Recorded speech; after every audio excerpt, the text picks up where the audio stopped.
મહાભારતમાં બે વ્યક્તિઓના નામ કૃષ્ણ છે, મને બે ના ખબર છે. એક તો વેદવ્યાસજી અને કૃષ્ણ ભગવાન. હા, તો કૃષ્ણ દ્વૈપાયન વ્યાસ એ વેદવ્યાસજીનું નામ.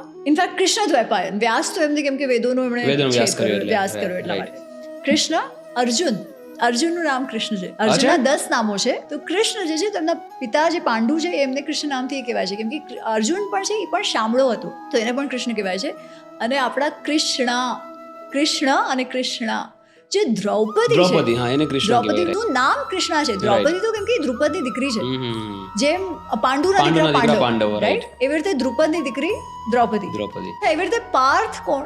અર્જુન આપણે કહીએ છીએ, જનરલી લોકો એવું કહે, પણ પાર્થ એટલે પૃથાયાહ પુત્રમ. પૃથા એટલે કુંતીનું નામ.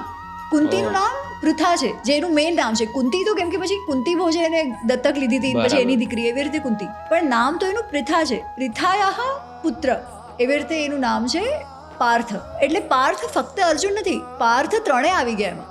યુધિષ્ઠિર, ભીમ અને અર્જુન ત્રણે પાર્થ આવી ગયા. દ્રૌપદીની બીજી બહેન હોત તેનું નામ પણ કદાચ દ્રૌપદી આપણે કહી શકીએ. કરેક્ટ, સંબોધિત તમે કરી શકો. કરેક્ટ. એટલે એ રીતે એનું નામ જે છે એ કૃષ્ણા છે.